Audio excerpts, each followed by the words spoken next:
But I can affect the standard of living that people I grew up with. I can make sure the standard of living of people I grew up with. This incoherent old dotard, history will judge him by how much he grew the government, not how well the economy did under his term. So what is the actual agenda here? The actual agenda, of course, is to grow the government. Right? If you can continue to promote the idea that America is in a state of crisis and that everybody has to mask up and that nobody's going back to work, then you can continue to promote these giant government programs. So Democrats right now are continuing to promote the idea of a national eviction moratorium. Okay, here's the deal. America's unemployment rate is down back to like 6%. We are adding jobs hand over foot. The only reason, hand over fist, the only reason why we have not added more jobs is because we have paid people to stay home. Right now, small businesses are having trouble getting people to actually come in and work because there's so many people who are making more money by being on unemployment.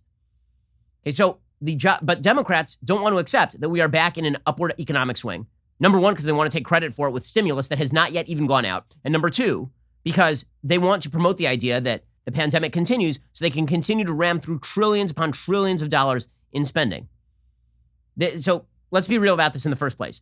The federal government did not have the ability to simply declare via executive fiat an eviction moratorium. The CDC does not have the power to simply declare across the nation. The Center for Disease Control, are they the Center for Rent? Like where's the empowering legislation that allows the CDC to decide that you no longer have to pay rent?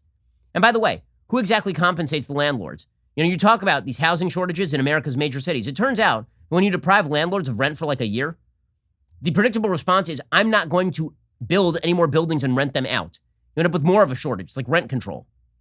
The more you prevent the free market from having its way, the more you prevent supply from meeting demand.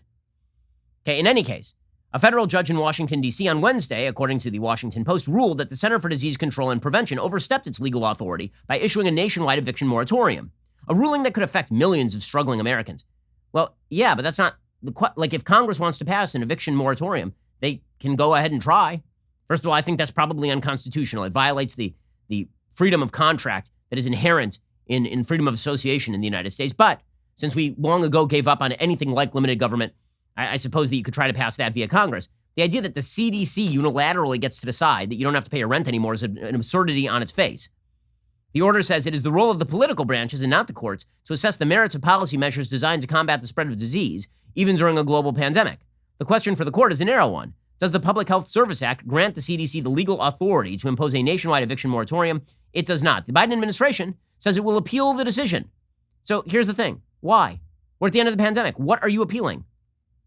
The ruling does not affect state or local eviction moratoriums. In Washington, D.C., for example, the city government's ban on all evictions remains in place. Landlords and property owners have consistently challenged the CDC order, arguing the policy sets an undue financial burden on business owners. Yeah, you think? It turns out that if you run an apartment complex and you can't evict anybody for not paying their bills, you're the one who ends up footing the bill for that.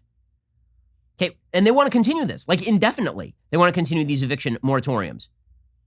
The question at this point is not even the legal authority to do this. The question at this point is, why are you even pushing eviction moratoriums when we are at the end of the pandemic? And the answer is, they want a forever pandemic. Folks on the Democratic side of the aisle want a forever pandemic because every crisis is an opportunity. So we're going to promote bad scientific standards with regard to COVID. We are going to promote endless spending because COVID is still a crisis. Right? This is why you have the entire Democratic Party still promoting the idea that we need to spend tons and tons and tons of money on infrastructure. Okay, let's be straight about this. The United States does not have a major infrastructure problem. The Brookings Institute says, and has been saying for years, the United States, our infrastructure is actually in pretty good shape. This ain't about infrastructure. It's about everything. If you can call it infrastructure, it becomes infrastructure. Here is Co-President Harris yesterday suggesting that infrastructure is childcare. I'd like to hear from each of you as though you are talking to the people in Washington, D.C., to explain why childcare is part of infrastructure. And let me just tell you the way I define infrastructure. One of my definitions is the things you just need to get where you need to go. So let's talk about why childcare is a part of that. I define infrastructure as anything I want, anytime I want it. So let's talk about why free ice cream is infrastructure. Okay, this is why they need the pandemic, because otherwise everybody would look at this and go, are you insane? Healthcare is not infrastructure. You want to do something on healthcare? Try it. You want to call it infrastructure? You're out of your damn mind. But the entire Democratic Party is into this because, of course, they don't care about deficits. Alexandra Ocasio-Cortez, she's out there, this genius, this economic genius, Democrat twitch. She says, we keep worrying about deficits. Why are we even worrying about deficits? I mean, I've never had to actually meet a payroll, but sure, I know how to spend your money. I don't think that the deficit is the most important thing upon which we should be hinging our infrastructure and jobs plan on. I think it's not the deficit. It's things like employment. It's things like our poverty rate in the United States, or rather unemployment as well.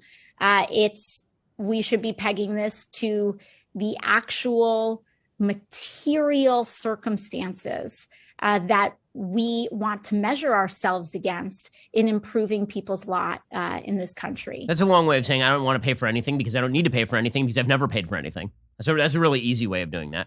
Really well done right there. Joe Biden also defending his massive spending plans in his typically incoherent fashion. Everything I'm proposing that be done to generate economic growth, employment, and put us in a position where we can outcompete any other country in the world with research and development and moving ahead, I pay for. We talk about how this is going to cost so much money. I'm not paying for it. I mean, he's a joke. By the way, he says he's pushing higher taxes. The language he uses with regard to higher taxes is so patently crazy.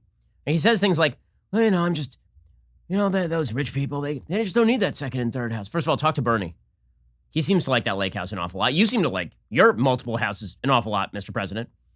But beyond that, that's not the question. The question is whether you confiscate wealth from the people who have typically created jobs and hand it to a bunch of doofi over at the federal government to decide how exactly to disseminate that wealth in the most inefficient possible fashion, or whether you allow the economy to grow. But for him, it's all about confiscation of wealth.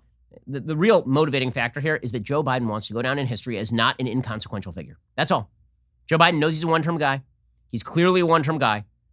And because he's a one-term guy, he wants to just push everything through right now. And he's got the pandemic to bank on. And that pandemic is on the wane.